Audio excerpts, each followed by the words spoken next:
What's up, everybody? This is Ryan Banta live on a frigid, record-breaking Wednesday. It's one of the first cold days we've had in a really long time as educators and things like that. And with this, one of the things that I figured I would do today is, you kind of talk about relationships. And I'm doing a master's class at Mizzou for positive performance psychology and coaching.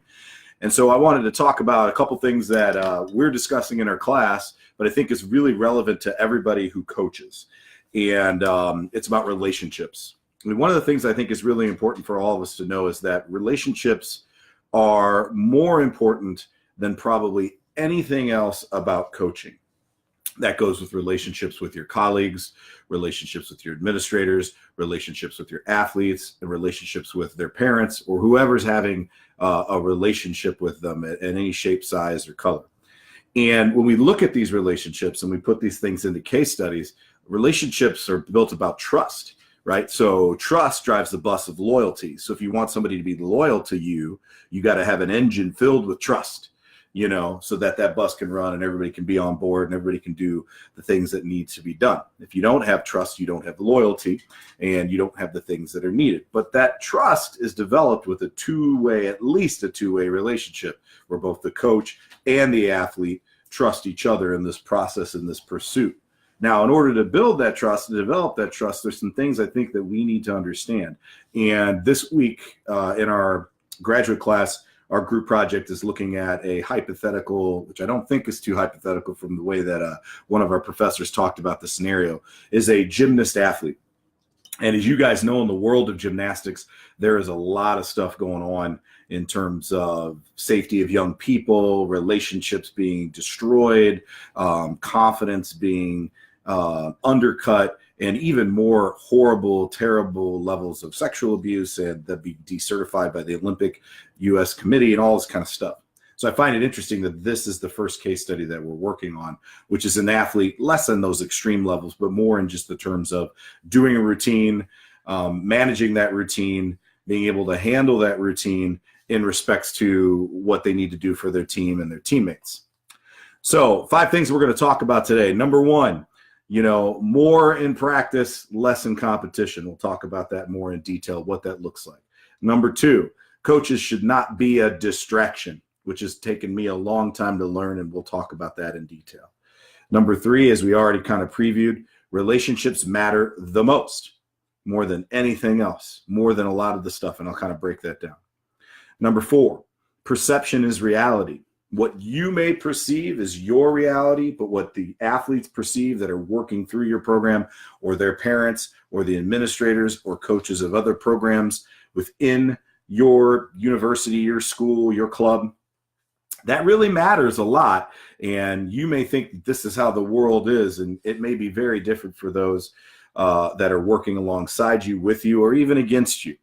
And then number 5 is parents are probably the most crucial relationship that you can have outside of the athletes' relationships that you have. So number 1, more in practice, less in competition.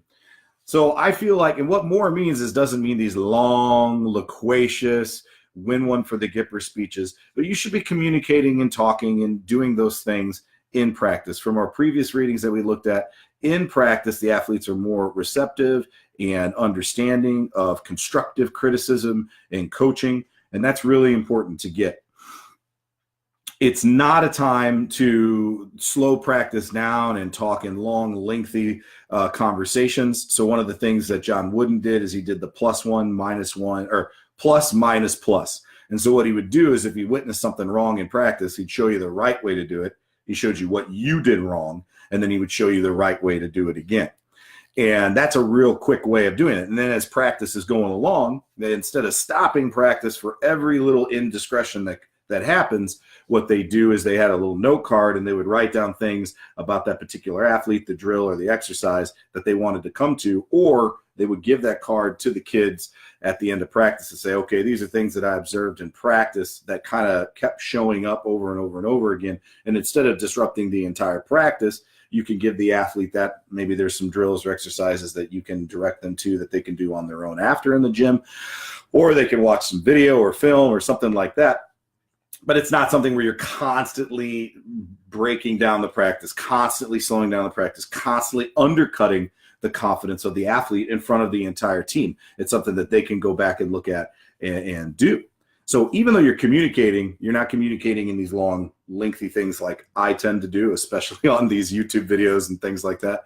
But in short bursts that are constructive. Now, what happens though in competition is that coaches then try to talk their athlete into a good performance, and they talk too much. One of the things that it took me a really long time to understand as a coach is I felt like I needed to hype everybody up, explain to everybody what needed to be done at all times, long, lengthy speeches, and it took the air out of practice. Athletes come to practice, they come to training, they want to get after it, they want to go. Athletes are already typically, most of the athletes you work with that are high achievers are already wound pretty tight. They're already probably tuned up pretty good. Their arousal is pretty high. So one of the things that they talked about in the reading is that, what coaches oftentimes do is they become a distraction in practice. They become a distraction in the training, and they make the athlete focus on things they shouldn't focus on. They build that concern. They build that worry in competition. So as much as you want to lean in and give the big speech and the big rah-rah and hype them up, most of the time less is more. Saying a couple key things is really good, and then just leave it alone. And those key things that you communicate about should be about the things that are pertinent to that particular competition. So if you coach cross country, it's like, hey, remember that this hill, it's a lot of hills in this course. Remember to take advantage of the downhills. Don't be afraid to attack the downhills. Hey, it's a large field. Remember, we got to get out aggressively. So for like 20 seconds in your head, I want you to get out aggressively, and then I want you to settle in and run your race. And it's really important when you cue them and you talk about them that the information makes sense. The things say, you got to give me more effort or give me more heart. Well, that they're probably already thinking, I'm giving you a lot of effort. I'm giving you a lot of heart. So instead say, hey, remember to use your arms up the hill. Use your arms like you're climbing a rope. Don't forget off your heels. Run tall. All things like that maybe they understand what that cue means. And again, if you're going to use the cue, you've got to train the cue in practice through those bursts of communication and in cards and explain what you mean. Because if you tell them something and they have no idea, it's probably not going to be all that useful. A little different situation, but I was yelling at an athlete at the state championship a couple years ago, and her name was Lizzie, and Lizzie was she was the fastest girl in the state of Missouri in the 800. She proved that at the Festival of Miles. They ran an 800 championship race there, and she beat all comers, which is really cool. But in the week before in the state championship, we were in 13th place out of 16 athletes, and I yelled to her. I said, "You got to get 10." And she looks at me crazy like, what does that even mean? And I yelled, you got to get 10. And thankfully, she was smart enough to realize as she was running, she's like, well, who's number 10? And what I meant was, you got to get 10 people. And you could see that it clicked and that she was able to go run 10 people down and took us from 13th to 3rd place, which is one of the most incredible things I've ever witnessed in my entire life. And ran like a 12 split, which for all of you out there and that aren't in the track and field world, for a female athlete in the 800 meters, that's really good, especially when you're weaving through traffic. So more in practice, less in competition. So what have I done to do that? In competition and cross-country meets, I don't talk a lot to the athletes on race day at all. Most of the things, like I said, I try to talk about that are particular to that particular race, and I try to loosen them up, tell them a funny joke, tell them an embarrassing story, tell them if they do this in a race, I'll do something goofy, like jump in a lake, which I did. And we had 4 girls make it to the state semifinals individually, and they weren't seeded to qualify to the state championship. And we're at this beautiful course. And I said, hey, guys, if you guys all 4 qualify today, I'll go jump in the lake to celebrate. And they were like, half of them thought it was funny. And then the other 2 were like, oh my God, I want coach to jump in the lake. But even though 2 of the girls were ranked not to qualify, they had their best race of the season and made it into the state championship. And I got a little bit wet that day, which is really cool. Okay, number 2, talking someone out of a good performance. So kind of builds off of what we were already talking about, okay? we oftentimes have all these things we want to do, and by talking and communicating, we get paralysis by analysis. One of the things that used to frustrate me when it came to coaching and when I was coached was having so much being told to me that I was thinking more than I was flowing, or being on a basketball court where everybody's standing around waiting for the play to materialize. And there was no flow. It seemed very unnatural. It seemed very restricted. And for somebody like me, who's, I'm not a superstar basketball player, 5'8", I went from center on my basketball team in 6th grade because I was this height in 6th grade, to power forward, to short forward, to shooting guard, to point guard, to on the bench, to off the team. But when the teams that I used to enjoy playing with the most, even in intramurals in college or early in high school or club basketball when I was in middle school, were teams that had a good flow, they had good movement, and there was little instruction in the actual competition. Timeouts were meant for reframing our mindset, not so much chewing out and yelling at an athlete. And one of the things I really liked about my coach, Randy Reed, who I'm going to put in here right now so he knows I'm talking about him, was the fact that Randy Reed always had constructive criticism for me in a meet. He never, or in a basketball game, he never ever, would just give us criticism that was rude or mean or uncalled for. It was always something constructive, always something where he's like, hey, you did this really well. This is an issue. You do this really well, so let's do this. So it was always sandwiched. The negative was always sandwiched with the positive, which I really, really respected him for that. And it's something that I've had to work on as a coach as I've moved forward, because sometimes when you're giving somebody constructive criticism, it only sounds like criticism. So you have to know who you're talking to and what you're having a conversation about. So when you're talking to them in the competition, it should be all encouragement.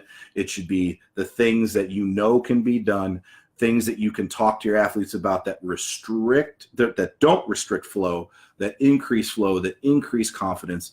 And those things are really important, because the truth be told, in the heat of the battle, when you're jumping up and down on the sideline of a basketball game, or screaming and yelling and cussing a kid out in a football game as they come off the field, that does nothing to build a relationship with that athlete. All that does is produce fear, and fear makes you go like this, because now you're trying to protect something. You're competing not to make a mistake.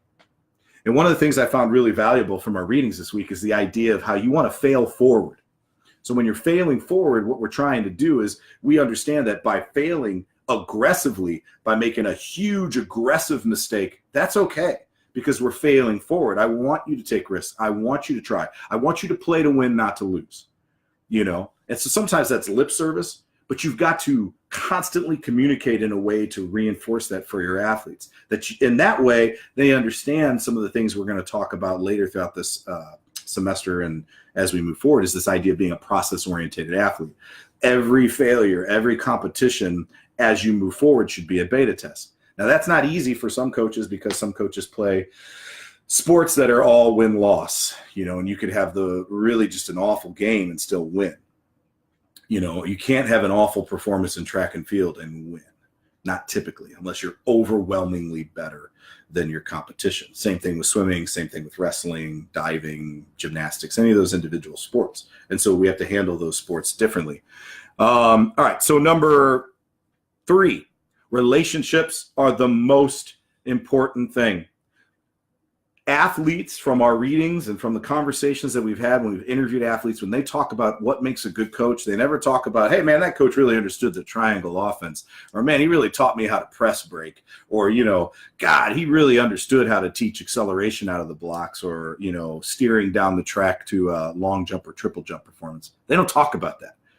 The best coaches, when we talk about people like my boy Gino Ball, Coach Ball, when we talk about him, what I remember most about him, and I will always remember about him as a coach, is the fact that he was a great man who was constantly loving, constantly caring, and such an awesome human being. And so, when I see him out someplace, I'm excited to see him. I give him a big hug. And I don't remember what he taught me about a quick pitch when I was on freshman football, but I just remembered how he was always positive, always smiling. It seemed like he loved to be there. He was happy with the challenges. And that's not always easy to do, because kids provide a lot of opportunities to get upset and get mad. And I'm sure there were days that he was. I know that, I know that he yelled at me because it was so odd. The one time he yelled at me, it stuck out like a sore thumb in practice. But at that point, I had deserved it, because the mistake I was making was because I wasn't paying attention. It wasn't because I'm a bad person, or I wasn't a good person, or I wasn't, a good human being on the football team. It's because literally I wasn't doing the basic things that I needed to do. And it was one time. But because that happened so sparingly, but he communicated in such a way, and such a positive energy and a positive vibe, that when he had to do that, it made a lot of sense. And I didn't fault him for it. He was right. And I knew instantly that he was right. And so I tried to change my behaviors because I respected him. Versus other coaches that I've had in the past, or I've had as teachers, where they were just tyrants and they would just yell and scream and make fun of. I remember we had one of my coaches who currently still coaches with me right now. He's a good guy, okay? But we were talking about how we had won, and this is when I was in high school, we had won a district championship for him.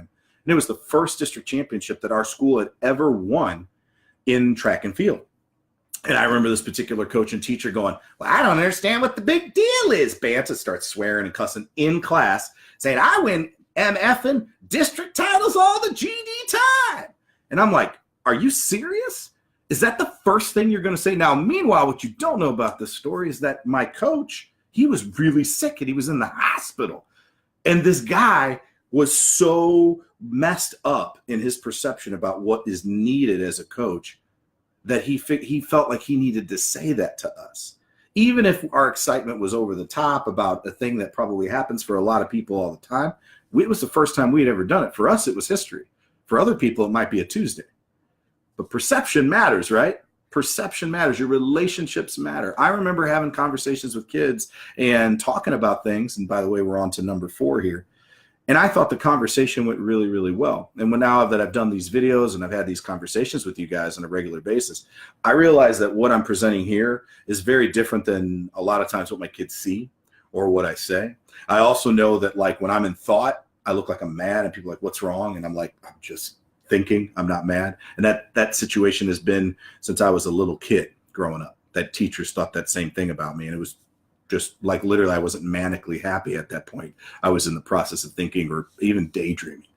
And so perception really matters. What you say to a kid, you may perceive as very constructive. You may perceive as really important for them to be a better athlete. But if they don't perceive it that way, if they don't think about it that way, and you need to see the nonverbal cues, it may be important to come back to them and ask them, hey, what do you think, or what's going on? And you never know. I had a conversation with an athlete. We were riding back from a long trip and from a cross-country meet. And I was having a conversation with another coach about his team and that he was struggling with a lot of athletes who really didn't get it and were just there to be a part of a fitness club as opposed to being competitive. And I kind of made some suggestions about how he should cut at certain points in the year or tell those kids that their season is done or over because, but the athlete is only hearing my side of the conversation, not understanding at all what the other coach is saying. So the perception is that I'm devaluating all these athletes who aren't very good, who are still working really hard, but just aren't good enough to be on the team. And that was not the conversation at all. Number 2, the lesson learned there was, like, don't have those conversations around your athletes ever when you're traveling or doing anything like that where the athletes can't understand what's going on. And it wasn't a really bad conversation, but I had an opportunity to talk to that athlete later, and she expressed that really frustrated her. It made me kind of mad when I heard that at first, but then I understood she's got a good point. I probably shouldn't do that. I can handle that in a better way. I can have that conversation later. I can even tell the coach, hey, I have a lot of opinions about this, but I'm driving right now with kids in the car. Can't really talk to you about it now. Let's talk about it later. Another thing it's really funny is that how athletes perceive your relationships with other athletes on the team, where they feel like one of the most destructive things that athletes report that bad coaches do is play favorites. And it's really hard for us to not do that, especially if the kid is talented, is a good kid, does work hard, and is one of your best kids on the team and is a leader. That's hard, right? It's hard to not value them above others. And the reality is that you probably do value them over some of the other people on your team. But you need to let the kids know in your program that aren't that person, that they can work to become that. They are that person now, that maybe the people that they're seeing as seniors who look at these like godlike figures were once in the same spot or position as they were. You know, you need to do things every day where you try to communicate with all of your athletes that are in your program to make them feel valued, to make them feel important. You need to figure out a way to create reward systems for everybody if they're process orientated and we're trying to move them forward. I talked a lot about that in my conversations about making interval cards, PR bars, ring a bell for a personal record. There's all sorts of things that you can do to constantly show that you respect effort and work and improvement in your program, from your best kid to your least talented kid at this point. And what we like to do is we like to talk about the narrative of kids who improve a bunch. Now, sometimes your best athlete and the kid who improves a bunch is neurotic, or maybe a kid that people don't necessarily gravitate to. And it's important to, make sure that kids understand the good things about what everybody can provide to the team, even if they're not necessarily the best communicator, or even if they're not the best, they don't have the best filter in a program. Like they might say things to kids, and kids go, whoa, what's that about? So you as a coach are constantly doing mental jujitsu with your athletes, and not fake, but to put them in the right mindset about what they need, what their position is, what their process is, what they need to think about for them to be the best in your program. Because here I've got an athlete who's like the best athlete on my team, who's improved a ton. And this athlete might be concerned about another really good athlete who happens to be really popular in the school and, a good kid. And so this athlete thinks, I don't like them at all, that I like this athlete better, when the opposite athlete thinks the same thing, but for different reasons. And so you have to be aware of that, because perception is reality. And so you constantly have to be talking to your kids, and they may not be open to talking to you right away. You may not be able to communicate that right away. So if you need a little bit of time, that's good, but you should always follow up. You should always have those conversations when you can with your athletes, because they really will find that valuable. And even if they don't at this time, I think they'll be able to look back and know that you cared and that you understood and that you were concerned. And that's all that matters. That's what makes coaches look good in the eyes of an athlete, is the relationships they build. Now, that doesn't mean you need to be friendly all the time. It doesn't mean you don't have standards. Absolutely, you have standards. Sometimes you're not going to be nice. But the idea is that they need to know you do it from a position of love, and that you want the best for them. And you need to constantly talk to them about how they understand what you're saying and they get what you're saying. And if not, ask a lot of questions, and let them talk. All right. Number 5, parents. So one of the things that's been hard for me to learn is that parents, their kid is number one. Their kid is number one, which means that no matter how great of a coach you are, no matter how wonderful of a teacher you are, no matter what, they're initially going to side with their child. We are past the time where parents go, take my kid and kick him in the dirt and make him tough. And to be truthful, that's probably not the best way to go about it. You can get respect and hard work and effort without intimidation. But parents are always going to side with their child. So you need to understand that. And you need to understand when a parent comes and confesses something to you or questions something that's going on, understand they're doing that because they love their child more than they really want to attack you or they're frustrated with you. It's more about their love of the child. And so there are times and things where situations happen where maybe you're not even wrong, but it's better for you to apologize. It's better for you to say, we can do better. We can be better in coaching your son or daughter in this sport. Understand that they may not get all the information, that the kid may tell them something completely different than what really happened. And then after having that conversation with you, it colors that picture much more fully. And so that the parent and maybe even the son or daughter can understand why something went down or how things, played out the way that they played out. And in the long run, even the most obnoxious, angry parent, you can win them over through your actions of being very consistent and willing to say, we can do better. This has enlightened us. We're going to be a better program because of these conversations, and we will do better for your daughter. I remember on a trip, we were traveling out of town to a big invitational meet. And the coach who was in my program, who's many years my elder, he was speeding. and I was doing my best to try to keep up with him in our van, which meant that at times I was going faster than the speed limit. And a parent called me and said, hey, this parent, was tracking our travel and wondering why we got there as quickly as we did. And it seemed impossible that we could get there. And even, if we did stop and go to the bathroom and do all these kind of things, we could have gotten there in that time. But that coach was having us drive way too fast. So instead of arguing with the parent and making a big deal out of it, instantly I said, we can do better. Even if it's 5 miles per hour of the speed limit, that's unacceptable. We should drive the speed limit. We've got precious cargo. We need to be as safe as possible. We respect the fact that you're trusting us to take your kids hundreds of miles away from your house, and we got to be better than that, which may mean, hey, you got cruise control on the speed and that's it. Hey, you take your time. If that means you get there past dark and you can't preview a course or you can't go show up on the track and do that, oh, well, you got to be safe and you got to be smart. And you got to be able to do those things and own up when things aren't right.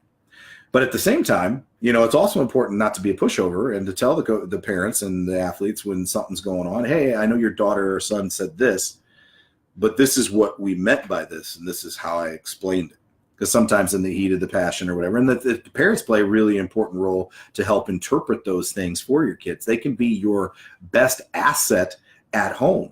They can defend you at home. If you have a really good relationship with them, that happens at time to time. But the other thing you need to realize is that no matter how close you are, even if those people were your friends when you were in high school and now you're coaching their kid's still going to be number one. They're going to trust their kid and they're going to have their kid's concern over everything else. And so for that period of time when you're working with their son or daughter, you need to understand that and appreciate that relationship and where it's coming from. And having my own children, it's really clarified a lot of things to me about why parents act the way that they do, where we as teachers and coaches on the outside might think that's a little bit crazy. It makes a lot more sense once you have your own children.